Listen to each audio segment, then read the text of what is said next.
Bailén, sí, pues dar saludo, buena gente, no sé qué, cómo los habréis convencido, pero la verdad que yo os doy los saludos de su parte. Muy bien, hermanos, pues intentarnos recoger aquí con esto. Yo quiero hablar acerca de la soberanía de Dios, pero no acerca de la soberanía de Dios o de una manera que a veces buscamos hablar de la soberanía de Dios. A veces buscamos contestar en la Biblia tal vez preguntas que la misma Biblia no nos responde. O intentamos algunos defender a Dios en algunas cosas y otros acusar a Dios. Y he oído últimamente en los últimos años mucho acerca de esto. Pero la verdad, sinceramente, de una forma práctica, poco acerca de la soberanía de Dios. Y me parece que es uno de los temas fundamentales para poder relacionarme yo con Dios, la soberanía de Dios. Es uno de los temas fundamentales para poder guardar mi mente, para poder guardar mi corazón, para mis experiencias diarias, para mis triunfos y para mis derrotas, la soberanía de Dios. Pero no una soberanía de Dios donde yo lo quiera manejar a mi antojo, sino donde realmente yo reconozca que Él es soberano. ¿Y cómo relacionarme con ese Dios soberano? Y en esta tarde yo quiero que veamos un tema, la soberanía de Dios sobre mi experiencia diaria. Sobre mi experiencia diaria. ¿Qué tiene que ver la soberanía de Dios conmigo en cada una de mis situaciones que vivo? En el trabajo, en casa, en los estudios, en las relaciones con los demás. ¿Importa la soberanía de Dios ahí? Y quiero que me acompañéis a un capítulo que, bueno, lo habréis leído muchas veces, que está en el Evangelio de Marcos, que nuestras Biblias, o algunas por lo menos, lo traducen como la transfiguración. Cuando Jesús se transfigura allí delante de los tres discípulos. Marcos 9, y vamos a tomar a partir del versículo 2, y vamos a leer unos cuantos versículos. Marcos 9. Mirad, antes de leerlo, este capítulo 9, hasta este momento los discípulos habían estado un tiempo con Jesús. Y hasta ahora, ya alguno dice la soberanía, sí. Hasta ahora los discípulos habían estado un tiempo con Jesús, habían aprendido de Él, habían visto que Jesús era un buen maestro, alguien que usaba la palabra de una forma increíble, alguien que se relacionaba bien con la gente, que aceptaba a la gente, que los incluía, que les hablaba, que lograba que la gente se acercara a Dios a través de Él, le habían visto hacer señales, milagros, y muchos se preguntaban si de verdad era el Mesías, aquel Mesías prometido. Pero ahora, en este pasaje, algunos van a tener que ver o encontrarse con la realidad no de lo que Jesús hace o dice, sino con la realidad de lo que Jesús es. Y esto es la soberanía de Dios, hermanos. No tanto lo que Dios hace o dice, sino lo que Dios es. Bien, vamos a leerlo. Yo cuando a mis alumnos de homilética, ¿sabéis lo que es homilética? No es una enfermedad ni... Bien, es cómo predicar. Pues yo siempre le digo que usen la imaginación. La imaginación es muy importante para leer la Biblia y de alguna forma, cuando leemos la Biblia, transportarnos a aquel entonces. Así que piensa que eres uno de los tres discípulos que están aquí en aquel monte. Y mientras lees, intenta cerrar los ojos sin cerrarlos, o si los quieres cerrar, ciérralos y yo te lo leo, e imaginarte lo que allí ocurre, porque a veces lo leemos así, ¿verdad? Pero ¿nos hemos imaginado alguna vez lo que ocurre allí? ¿Qué sintieron los tres discípulos frente a aquello? Mirad, dice, 6 días después, Jesús tomó a Pedro, a Jacobo y a Juan, y los llevó aparte solos a un monte alto, y se transfiguró delante de ellos. Y sus vestidos se volvieron resplandecientes, muy blancos, como la nieve, tanto que ningún lavador en la tierra los puede hacer más blancos, ni Colón. Y les apareció Elías con Moisés, que hablaban con Jesús. Dice otro de los evangelistas que hablaban de su partida. Entonces Pedro dijo a Jesús: Maestro, bueno es para nosotros que estemos aquí. Hagamos 3 tiendas de campaña aquí, una para ti, otra para Moisés y otra para Elías. Porque no sabía lo que hablaba, pues estaban asustados, espantados. Entonces vino una nube que les hizo sombra, y desde la nube una voz que decía: Este es mi Hijo amado, a él oíd. Y luego, cuando miraron, no vieron a nadie consigo, sino a Jesús solo. Amén. Señor, queremos pedirte ahora que tú recojas nuestra mente, nuestro corazón, nuestro espíritu, Señor, alrededor de tu palabra, Señor. Y que podamos en este tiempo juntos aquí, sobre todo, oír tu voz, Señor.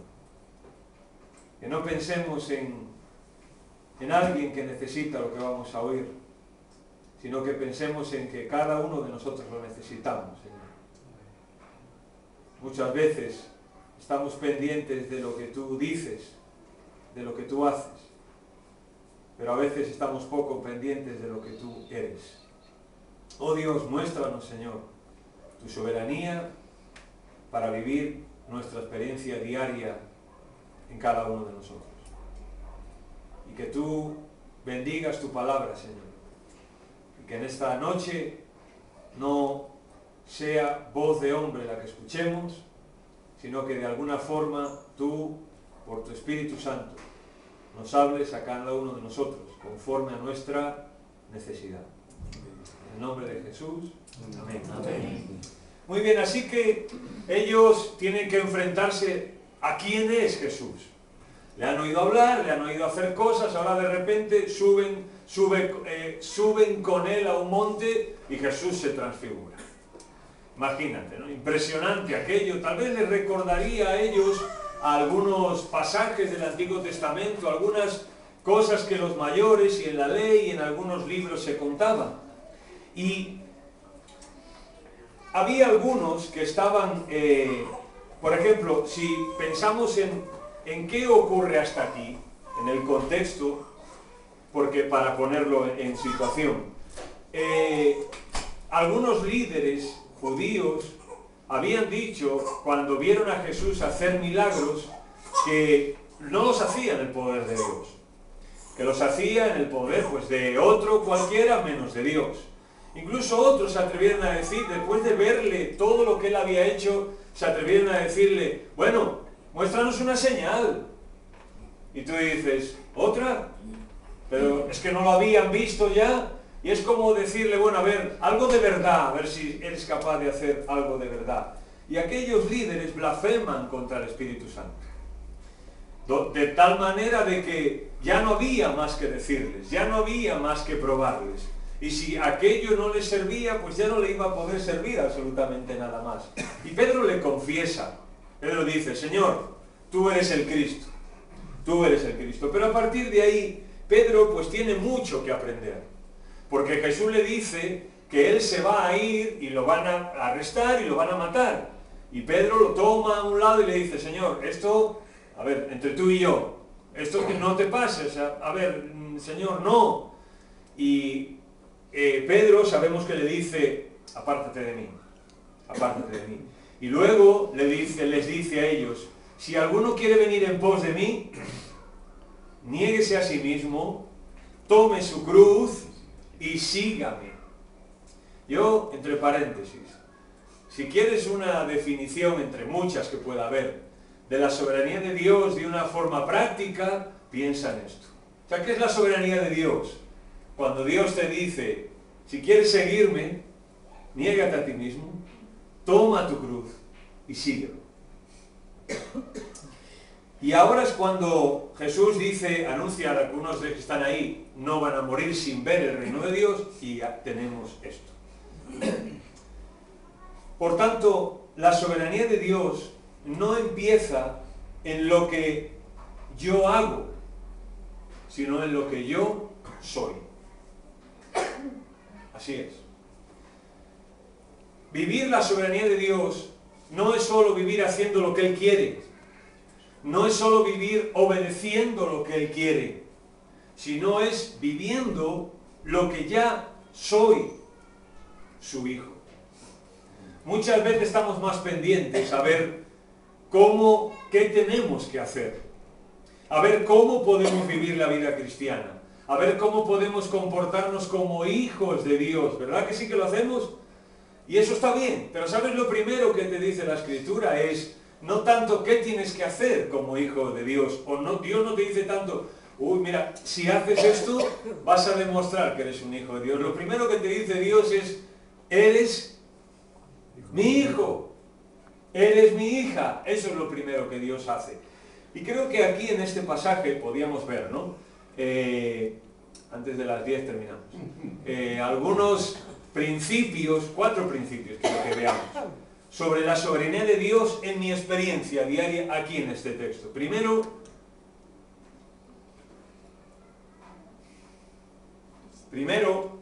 el secreto de su presencia.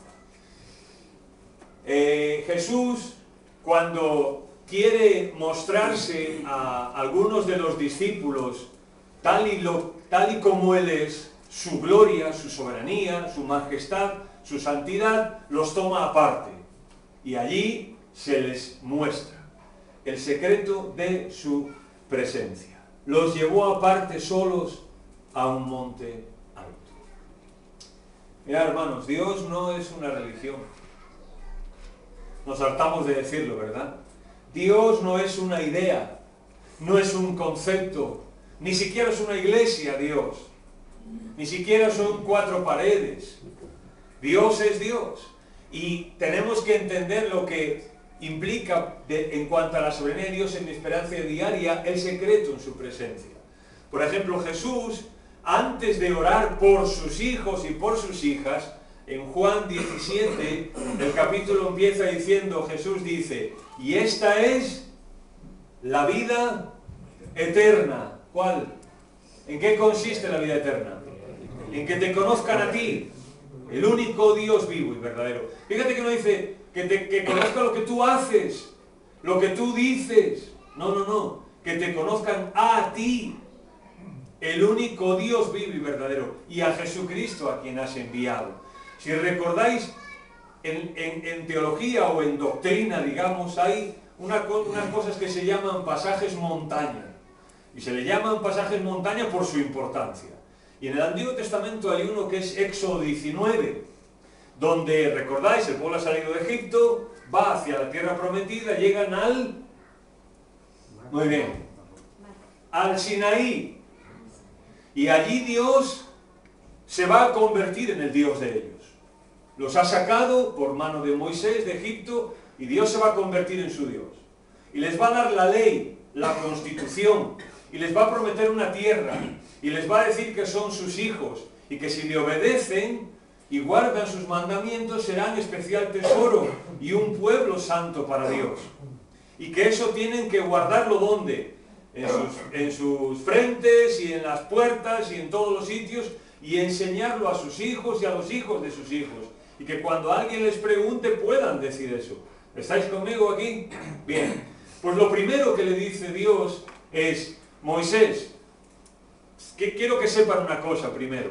Dice, allí en Éxodo 19 dice Dios, yo os he traído a mí, dice. Dios les dice a Moisés y al pueblo, yo os he traído a mí, antes que a una ley, antes que a unas leyes, antes que a un lugar, Israel, antes que a un líder, Moisés. Dios los había traído a Él. Y sabemos que cuando llega Jesús, ellos no entienden esto todavía. ¿Por qué no lo entienden? Porque ellos habían sustituido la ley. Entendedme lo que voy a decir, por favor, que nadie se me escandalice. Ellos habían sustituido la ley por Dios. Y la ley, que era un libro, a fin de cuentas, llegó a ser más importante que Dios. y llegaron a olvidarse de Dios. ¿Recordáis? Jesús les cuenta una historia a los fariseos y a los escribas, que decían, oye, este se junta con los pecadores y come con ellos. Y Jesús cuenta 3 parábolas, la de la moneda perdida, no, primero es la oveja, ¿no? La oveja perdida, la moneda perdida y el hijo pródigo. Y fíjate tú que decimos el hijo pródigo. ¿Por qué? ¿Es que esa es la historia de el hijo pródigo? No. La parábola empieza diciendo que tenía un padre, 2 hijos. Pero mira, uno de ellos es verdad que se fue. Y uno de ellos vivió perdidamente. Pródigo significa despilfarrador. Era un pródigo, despilfarró todo y no tenía una relación con su padre. Y él se fue de su casa. Pero lo que Jesús claramente cuenta del hijo mayor, que eran los fariseos y los escribas, era que si el hijo pequeño se había ido de casa, el mayor nunca había estado en casa. Hermanos, que no nos pase a nosotros esto. El secreto de su presencia. Dios es más que un libro. Dios es más que un edificio. Dios es más que una familia. Dios es más que un conjunto de cosas que hacemos. Y eso es la soberanía de Dios. Dios no lo podemos controlar de ninguna forma. ¿Cuál es la receta de la comunión con Dios? ¿Cuál es la receta para experimentar la soberanía de Dios en nuestra vida? Jesús dice en Mateo 6:6, cuando ora en secreto, por ejemplo, la oración dice, ora en secreto. ¿Y tu Padre que está en secreto? ¿Qué? Te recompensará en público. Es decir, si tú tienes contacto con Dios, no con lo que Él hace ni con lo que Él dice, sino con lo que Él es en privado, eso se verá en público también, se va a ver. La oración. Qué importante, ¿verdad? Cuando David en el Salmo 63 dice, Señor, Dios mío eres tú, de madrugada te buscaré, mi alma tiene sed, y dice, para ver tu gloria y tu majestad, como la he visto en el santuario. ¿Qué está diciendo David? David no está en Jerusalén, está fuera. Y David está diciendo que él quiere experimentar a Dios de la misma forma, aunque no esté en Jerusalén, aunque no esté cerca del templo. Y el Salmo 84, mejor es un día en tus atrios, igual a presencia de Dios, que 1000 fuera de ellos. Oración, contacto con lo sobrenatural, el secreto de su presencia, la oración. Yo llevo un tiempo, unos meses, cuando tengo tiempo, intentando leer cosas de la oración, intentando hacer un estudio de la oración. Y me da la sensación de que hoy día el secreto de la presencia de Dios, la oración, es como una especie de máquina dispensadora. Tú vas a un sitio, echas una moneda y ahí te sale pues tu Coca-Cola o Kit Kat o una botella de agua, lo que tú quieras pedir. Así que la oración es pide algo que Dios te lo va a dar, ¿no? Que Dios te lo va a dar. Pero hay algunos que en la antigüedad escribieron mucho acerca de la oración, no como algo donde se pide, donde se reclama, como se dice hoy, donde incluso se decreta, ¿verdad? Yo decreto que... decretar nada. Pero donde se decreta. Y algunos hablaron de la oración hace mucho tiempo ya, como la necesidad del alma. Y o yo leo mal, o estoy empezando a leer mal, o yo leo Mateo 6, cuando Jesús dice, mira, tu Padre te oye, y antes de que esté la palabra en tu boca, Dios ya la sabe. Dios ya la conoce. Y claro, lo mismo, ahí dicen, ¿ves? Lo que está diciendo Dios es que tú pide lo que quieras, venga, tú pide, porque si total, incluso antes de que tú lo pidas, ya Dios lo sabe. Así que a pedir. Si tú lees el texto bien, acerca de la oración, lo que está diciendo allí Jesús es que fundamentalmente Dios está. Dios está. No es que yo pido, no es que yo reclamo, no, no, Dios está. Y aunque yo pida o no pida, Dios está. Dios sigue estando ahí. La oración como necesidad del alma. La oración como el contacto con Dios. La oración como la necesidad que sentimos en nuestros corazones. Yo no sé, aquí en Bailén o en Linares, no, a lo mejor no. Pero por otros sitios, antes se decía a la gente, oye hermano, hermana, ¿cuánto tiempo oras? ¿Se decía eso antes? Los más mayores por ahí, sí. Se decía, ¿no? Bueno, hermano, ¿cuánto tiempo oramos? ¿Cuánto tiempo dedicamos a la oración? Hoy, ¿qué se pregunta? Aquí no pregunto, aquí sois hombres y mujeres de oración. Aleluya. Pero en otros sitios se pregunta, hermano, yo he estado en sitios donde se pregunta, hermanos, ¿estamos orando? Y claro, te quedas un poco asustado, porque dices, o sea, que preguntan si estamos orando. ¿Cómo podemos llegar a preguntar eso? Eso es como preguntar, Abraham, ¿tú te acuerdas de respirar? Ah, no sé, no, ahora que lo piensas no me doy cuenta. La oración es algo fundamental en la vida de una persona. Y mirad lo que dice Pedro, el versículo 5. Entonces Pedro dijo a Jesús, Maestro, bueno es para nosotros que estemos aquí. ¿Dónde estaban? En el secreto de su presencia. Y Pedro dice, Señor, esto es bueno para nosotros.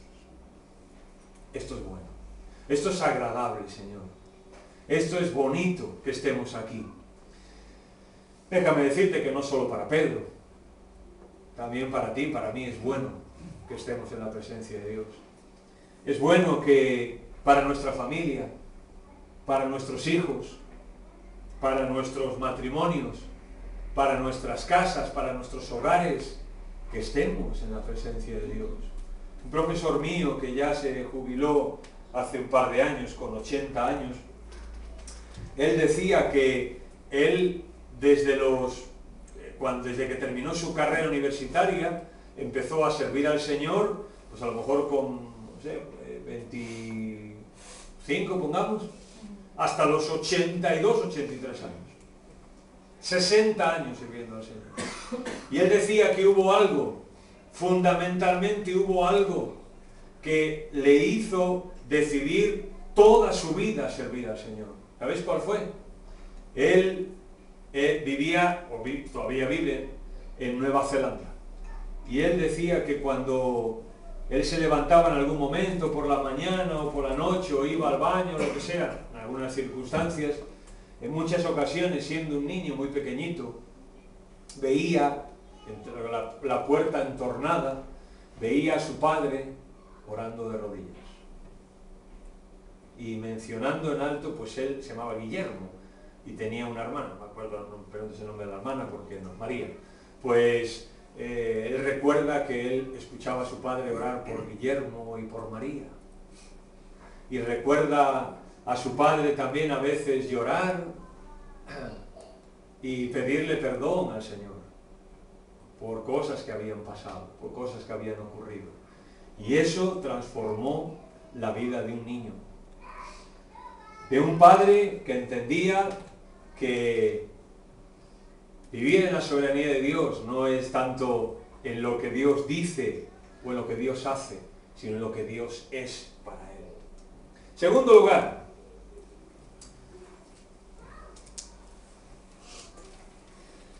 lo sublime de su poder. Nos dice que cuando él estuvo allí se volvieron sus vestidos blancos, como la nieve. El Marcos intenta de alguna forma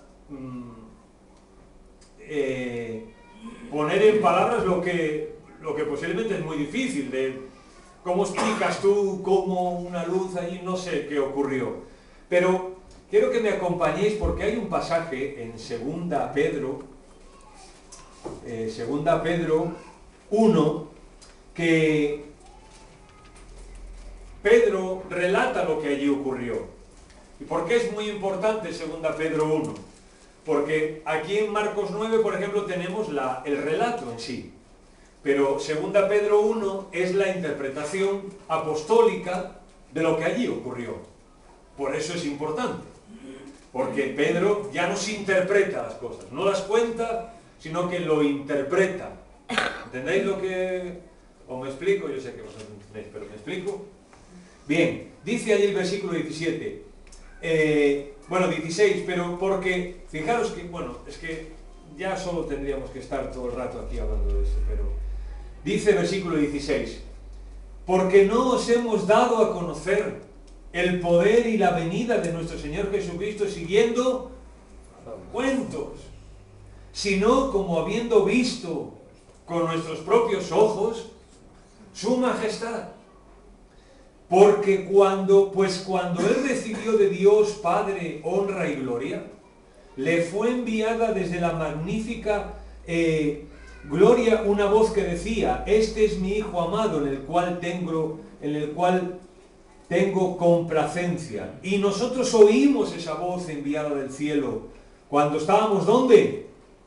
Con Él, ¿dónde? En el Monte Santo. Ahora quiero decir algo de esto. Lo sublime de su poder. Mirad, Pedro no habla de luces. Pedro no habla de vestidos brillantes. No habla de gloria. No habla de fuegos artificiales. No habla de cosas imponentes. Ni siquiera habla de Moisés ni de Elías. Porque tal vez eso no era lo importante ahí, cuando hablamos de lo sublime de su poder. Por tanto, lo sublime de su poder, digo yo, de nuevo, no es tanto lo que Él hace por ti, sino quién Él es para ti. A veces identificamos el poder de Dios con lo que Él hace, ¿verdad que sí? Oramos, si Dios obra como nosotros hemos pedido, decimos, ¡ah! Dios es poderoso. ¿Sí o no?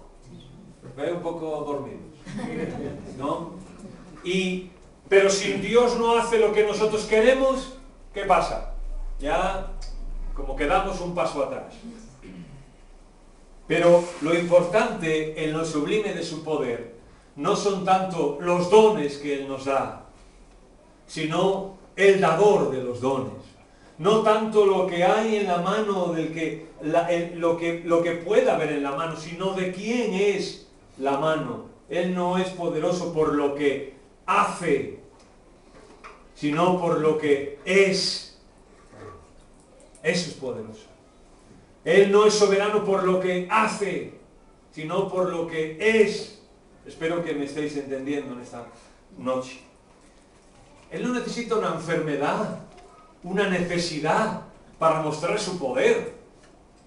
Porque si no, estamos reduciendo a Dios como una especie de Avengers o de Superman, una especie de superhéroe cósmico que está ahí, ¿no? Y de repente mueve su brazo omnipotente, ¿verdad? Como decimos con la oración, no, es que la oración es el músculo potente que mueve el brazo omnipotente de Dios. Y no sé, nos imaginamos a Superman viniendo, ¿no? Con una necesidad o algo. Tampoco Dios es un camarero celestial. Es que no, yo voy a pedir esto y Él me lo tiene que traer, ¿no? Como yo digo en algún sitio, en cuanto a esto, te puedes escandalizar las cosas que hay por ahí. Algunos predicadores hasta le piden a Dios, le cuentan, cuando dicen, bueno, ahora el Señor va a hacer esto. Y les cuentan, 1, 2, 3. Eso no es Dios. Eso no es lo sublime de su poder. Eso no es lo sublime de su poder. Pedro dice que oyó la voz, ¿no? Pedro dice que la oyó. Y Pedro tendría que enfrentar muchas cosas en su vida. Y algunas de ellas negativas. Y algunas de ellas difíciles. Pero mirad, el poder de Dios no responde o no obedece a mi voluntad, sino a su voluntad. Dios está no para cumplir los sueños de nadie, ni los caprichos de nadie. y entenderme, ni las necesidades de nadie. Dios está, su poder está sujeto a lo que Él es, exclusivamente a lo que Él es. Y todo lo que Él hace, lo hace para su gloria. Por eso Pedro dice allí que cuando iba a ser honrado por el Padre y glorificado, oyeron una voz que dijeron, este es mi Hijo. Es decir, Dios obra siempre de acuerdo a su gloria, siempre lo hace. Y no está para cumplir mis sueños. Estoy yo para cumplir los de Él. ¿Eso significa que Dios es un Dios caprichoso? ¿Significa que Dios es un Dios insensible? ¿Significa que Dios no es un Dios que siente compasión? Santiago dice, toda buena dádiva y todo don perfecto, ¿de dónde viene? ¿De Papá Noel? No, dice, viene de Dios. Todo don perfecto y toda buena dádiva y todo don perfecto desciende de Dios, del Padre de las luces, en el cual no hay sombra ni mudanza de variación. ¡Qué bien! ¡Qué bien que yo no puedo manipular a Dios! ¡Qué bien que yo no estoy para convencer a Dios! ¡Qué bien que Dios no es alguien que está, bueno, a ver si le doy esto a Antonio o no se lo doy! A ver cuántas veces me lo pide. ¡Qué bien que Dios no está! Es que yo no sé si esto va a ser bueno para Antonio o malo, o no sé si lo voy a perjudicar o no. Pues así estamos los padres con los hijos, ¿no? Muchas veces nos piden cosas y decimos, no sé, no sé qué hacer. Bueno, Dios no es ese. Dios sabe en todo momento lo que hacer. Y su poder descansa en su soberanía. Menos mal que yo rezando cuántos Padre Nuestros no le puedo mover de donde Él está. Y Él me va a dar lo que obedece siempre a su voluntad. Y allí dice Pedro, nosotros le vimos cuando estuvimos con Él en el Monte Santo. He dicho, soberanía de Dios en mi experiencia diaria. Nosotros a veces hacemos una distinción entre las cosas de Dios y las cosas que no son de Dios. Sin embargo, Pedro dice, cuando estábamos allí, aquel lugar era un monte santo. Pero resulta que no es un monte santo, no es verdad. Si no, coge un avión y vete hasta allí, hoy puedes ir. Y mira a ver qué de santo tiene aquel monte. Pues igual que cualquiera de los que hay por aquí, o en Huelva, o donde sea. Es un monte como otro cualquiera. Ahora, ¿por qué era santo? Porque estaba allí, ¿quién? El Señor. El Señor estaba allí, por tanto aquello se convirtió en santo. Cuando estamos hablando de la soberanía de Dios en mi experiencia diaria, es lo mismo. Parece que con lo que nosotros hacemos, como nosotros nos comportamos, vamos a ser hijos de Dios, como nosotros, las cosas que no hagamos, vamos a agradar a Dios. Y yo no digo que eso sea verdad, pero me explico. Nosotros somos santos, ¿por qué? Porque Jesús está en nosotros. Porque el Espíritu Santo está en nosotros. Jesús dijo, yo me voy a ir, pero vendrá otro Consolador, el cual estará con vosotros y en vosotros. O sea, dentro de vosotros. Somos propiedad de Dios. Y la soberanía de Dios se muestra ahí precisamente. En coger a 2 o 3 pecadores como somos cada uno de nosotros aquí y transformarnos en hijos de Dios, hijas de Dios. Allí en el texto dice que aparecieron Moisés y Elías y hablaban con Jesús. Como dije, otro evangelio dice que hablaban de su partida. De su partida. ¿Y sabéis cuál es la palabra que allí aparece? Éxodo. ¿A qué os suena?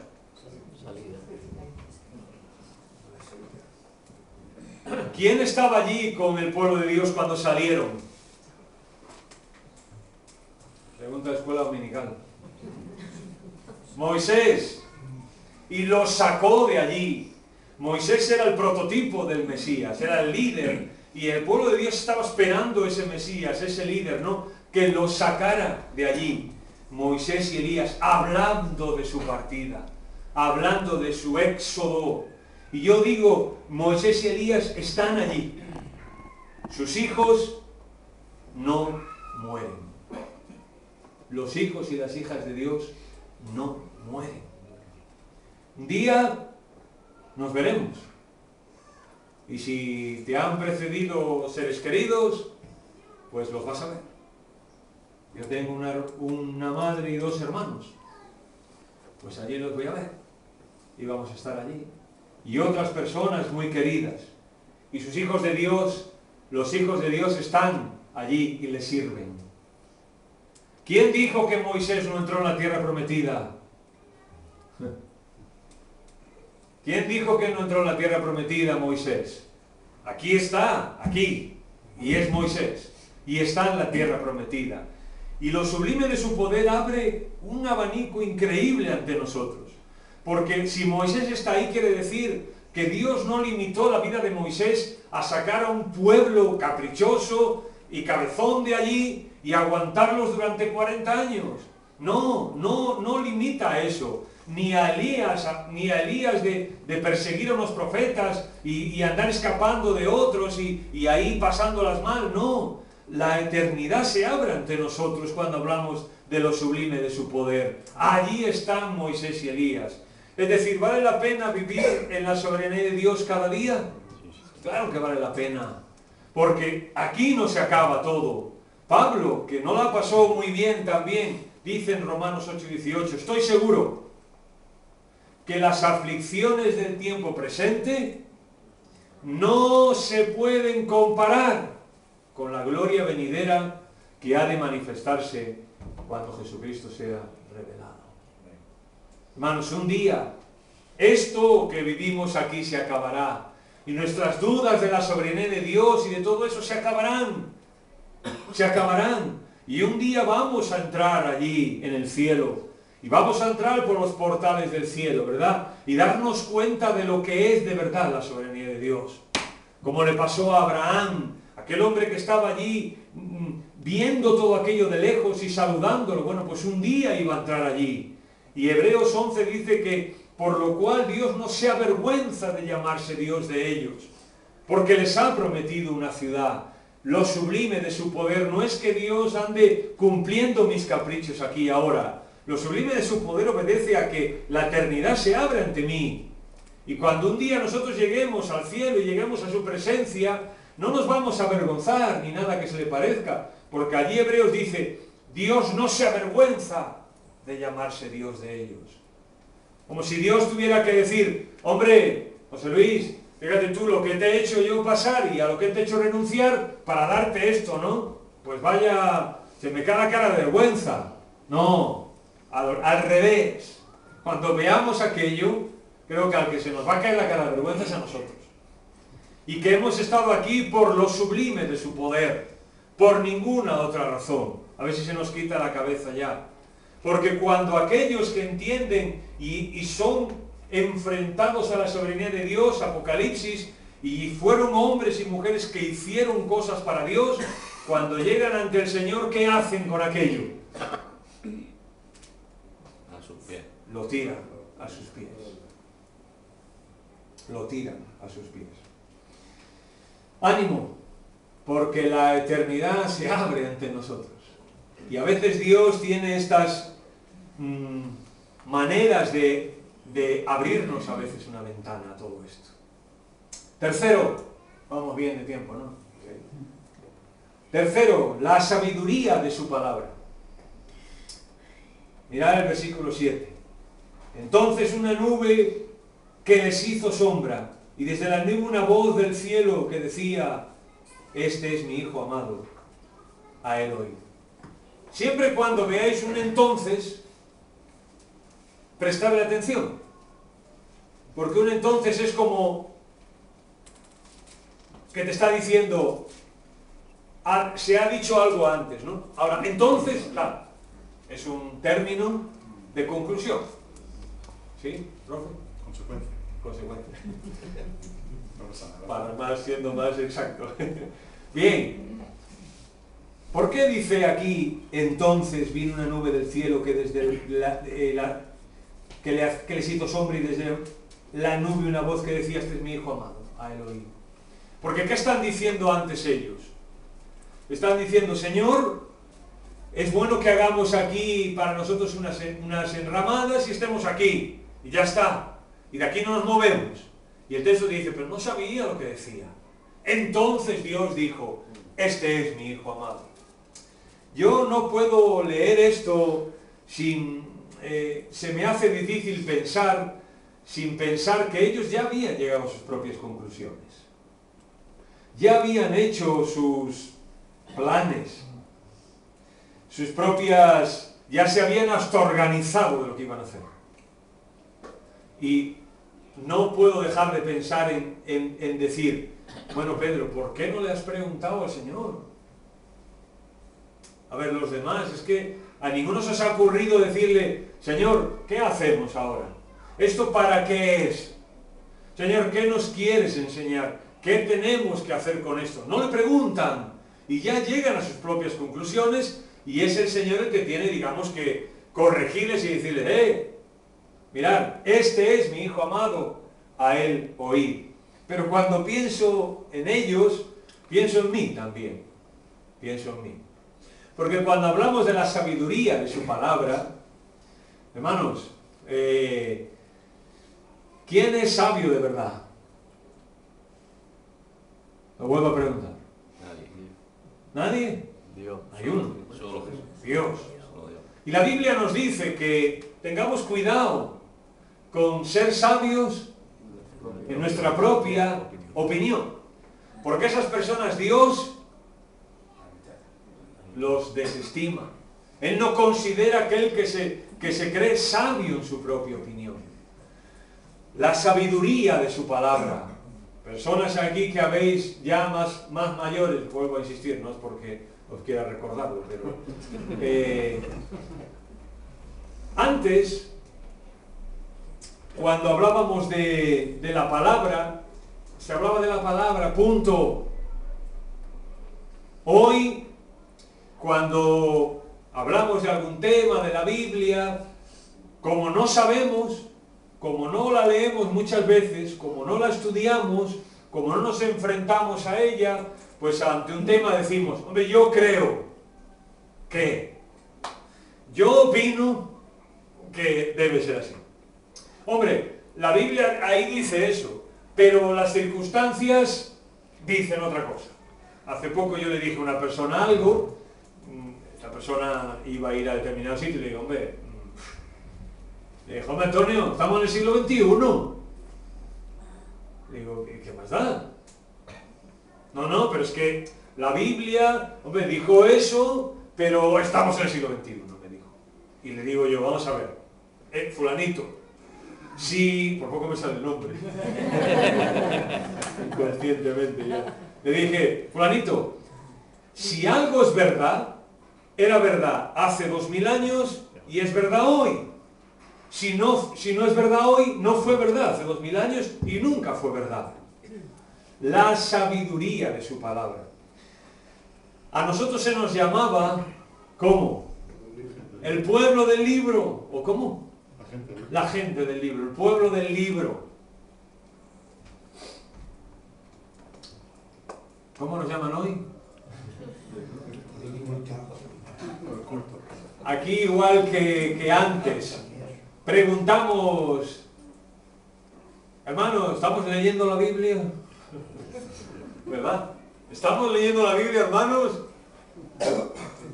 Tú vas a las librerías y cada vez ya las Biblias, pues, haga su devocional en 5 minutos. Pase su tiempo con Dios leyendo un versículo. Ahora hasta las Biblias, las que tienes en los móviles, te mandan un versículo cada día. Y pues ya he leído un versículo, ya está, ¿no? Ya he cumplido. Hasta hay una Biblia que le llaman Biblia, creo que se llama al minuto. Para leer un minuto al día. Imagínate, te puedes pasar la vida entera y no has acabado de leer la Biblia todavía. La sabiduría de su palabra.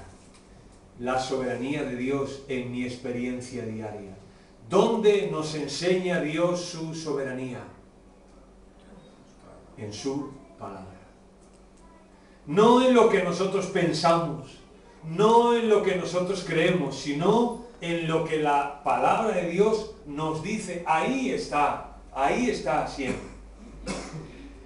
Y allí dice Pedro, el texto, Marcos dice que oyeron una voz. Una voz. No un espectáculo, sino una voz. Los espectáculos evangélicos están haciendo tanto daño. Hace un tiempo fui a una iglesia pentecostal y hay un amigo allí que yo tengo y este chico tenía que hacer un viaje y me pidió si yo podía ir a dar un estudio durante 4 jueves. Y fui allí, hablé de Habacuc, 4 jueves, Habacuc. Esto fue hace 7 años, 7, 8 años. Cada vez que me encuentro una persona en esa iglesia, todavía me lo recuerda. Hermano, es que me acuerdo de lo que tú hablaste, de Habacuc, no sé qué. Y yo le digo, bueno, ¿en la iglesia no se predica o qué? Para que te acuerdes solo de lo que yo hablo. Y te dicen algunos hermanos, bueno, no. La sabiduría de su palabra. Y terminamos, bueno, con el cuarto, claro. Después de que demos el cuarto. La suficiencia de su persona. La suficiencia de su persona. Me encanta cuando cómo nos lo expresa Marcos esto. Versículo 8. Cuando ocurre todo y dice, y luego, cuando miraron, no vieron más a nadie consigo, sino a Jesús solo. Más que sacar doctrina de aquí o enseñanzas, de aquí lo que saco es una experiencia, la suficiencia de su persona. Ellos dicen, después de todo lo que allí pasó, al final, ¿qué quedó? Jesús solo. Cuando vimos a Jesús solo, es decir, solo estaba allí Jesús. Y yo, pensando en esto, digo, yo quiero esto para mí también, para mi vida. Que cada mañana cuando me levante, vea a Jesús solo en mi vida. Que en medio de mis circunstancias, que eso vamos a hablar también el domingo por la mañana, que en medio de mis circunstancias pueda ver a Jesús solo. Y tener una relación con ese Jesús soberano, con ese Dios soberano, con ese Dios que llena los cielos y que los cielos de los cielos no le pueden contener, pero que habita en mi corazón. Con ese Dios que dice habita en la eternidad, pero que se humilla y se inclina hacia cualquier persona. Con ese Dios que es capaz de hacer el mundo haciendo así. Con ese Dios que según Isaías, cuando en la segunda parte del libro de Isaías, dice que coge la tierra con sus 3 dedos. Y es verdad, porque cuando tú coges tierra, no la sueles coger así, la sueles coger así en un pellizco, con 3 dedos. Y ese Dios que las naciones le son como gota de agua que cae en el cubo. ¿Cuántas gotas de agua tiene un cubo? Más que naciones seguro. Bien, pues dice que son como una gota todas las naciones. Y sin embargo, a Israel, a un pueblo que en esa segunda parte del libro de Isaías, ya posiblemente Israel está en el cautiverio, un insignificante, un pueblo rebelde que había desobedecido a Dios, y le dice, yo soy Jehová el hacedor tuyo. Israel, yo te redimí, Israel. Yo te puse nombre, Israel. Tú eres mío. Y allí le dice incluso a Jerusalén, que estaba conquistada, que iba a ser conquistada y destruida. Dice, yo no me olvidaré de tus muros, Jerusalén. ¿Por qué? Porque en las palmas de mis manos te llevo tatuada. Jerusalén, tatuada en las manos. Y cuando termina ya al final de todo, en Isaías 53, ¿verdad? Isaías 52, 13, cuando allí dice, he aquí mi siervo, Y durante siglos Israel, todavía al día de hoy, creían que ese siervo eran ellos.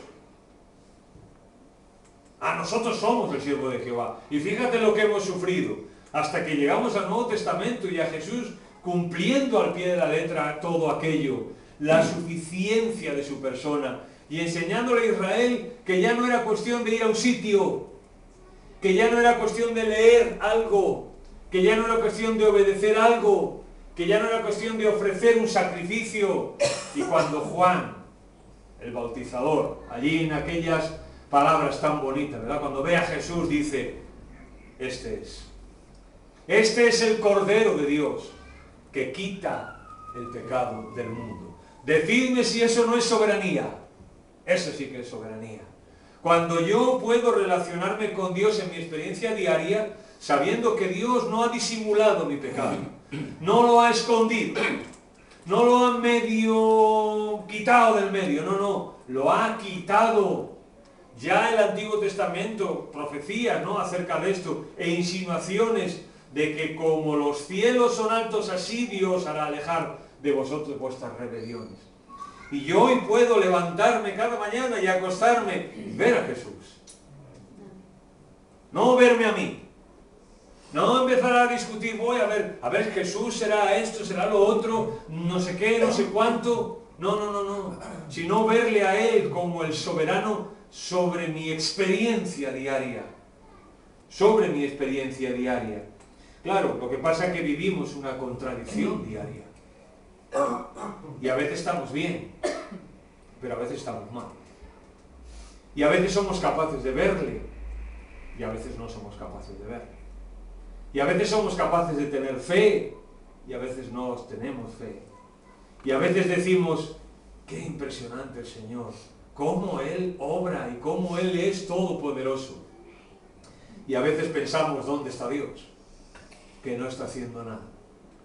Y a veces tenemos peticiones y cosas en nuestra experiencia diaria y pensamos que Dios no está haciendo nada para demostrar su soberanía. Y nos duele y nos cuesta llegar a estas cosas. Pero Jesús, en una de las últimas partes, cuando se despide de los discípulos, les dice aquellas palabras que hemos leído tantas veces y que me da la sensación, y me da la sensación que no las podemos captar. Cuando Jesús les dice a los discípulos, toda autoridad me es dada en el cielo y en la tierra. Eso lo decimos como el manual de hay que evangelizar. Pero ¿creéis que Jesús estaba pensando en eso? ¿Cómo les dejo a la iglesia un manual de evangelizar? Bueno, pues venga, voy a hacer... No. Jesús les dice, toda autoridad me es dada. Por tanto, id y haced discípulos, bautizadlos, y he aquí. Y cuando veas un he aquí, también párate. Y he aquí, yo estoy con vosotros todos los días hasta el fin del mundo. Yo no sé qué va a pasar mañana conmigo, pero sé que Jesús va a estar conmigo. Yo no sé cuáles son tus necesidades, no te conozco. No sé cuáles son tus necesidades, tus luchas, tus dificultades, tus batallas, tus pecados. No sé cuáles son, pero Él sí lo sabe. Él sí lo sabe. Y Él pondrá toda su soberanía dispuesta para hacer su voluntad, que va a ser lo mejor también para mi vida. Él es nuestra meta. Él es nuestra meta. Dice el autor de Hebreos, puesto los ojos en Jesús. Y es nuestro ejemplo también. Y vivir en la soberanía de Dios no me hace un esclavo, como algunos pueden pensar. Es que Dios manda, ¿no? Entonces yo soy el esclavo aquí. Eso, entre paréntesis, fue lo que dijo, en otra ocasión hablaremos de la parábola del hijo pródigo, cuando el hijo mayor le dice al padre, yo he trabajado para ti tantos años. Lo que está diciendo es, yo soy un esclavo para ti. Y el libro de Malaquías, allí se expresa también que había un pueblo que lejos de hacer las cosas para Dios por devoción, las hacía por obligación. Por obligación. Que no nos pasa a nosotros esto, hermanos, y que pensemos que la soberanía de Dios en una forma práctica, lo que Dios es, está para nuestra experiencia diaria. Y que eso nos ayude a ser libres. Jesús dijo, conoceréis la verdad, y lee el contexto de eso, es precioso. Conoceréis la verdad, y la verdad os hará libres. ¿Quién nos hace libres? Jesús. Un Dios soberano es el que nos hace libres para servirle, no libres para hacer lo que queremos, sino lo que quiere Dios. Señor, te damos gracias por este tiempo aquí juntos, también por tu presencia y por tu palabra, Señor, en esta noche. Sabemos, Señor, que no somos esclavos porque pensemos en que tú eres un Dios soberano, sino todo lo contrario, Señor. Y estamos aquí no porque debamos estar, ni porque nadie nos obligue, sino que estamos aquí porque queremos. Y porque queremos, Señor, vivir cada día bajo tu soberanía, Señor. Enséñanos, Señor, enséñanos. Enséñanos lo sublime de tu poder, Señor. Enséñanos la suficiencia de tu persona. Enséñanos la sabiduría de tu palabra, Señor. Y que cada día en nuestras vidas vivir en tu soberanía sea tan liberador para nosotros, tan reconfortante para nosotros, tan agradable, que querramos someternos a ti, Señor, y hacer tu voluntad, que como dice tu palabra, siempre es buena, agradable y perfecta. Gracias, Señor, por tu presencia, y que el Espíritu Santo aplique, Señor, y recuerde a nuestros corazones y a nuestras mentes lo que tú nos dices en tu palabra. En el nombre de Jesús te damos las gracias. Amén. Amén.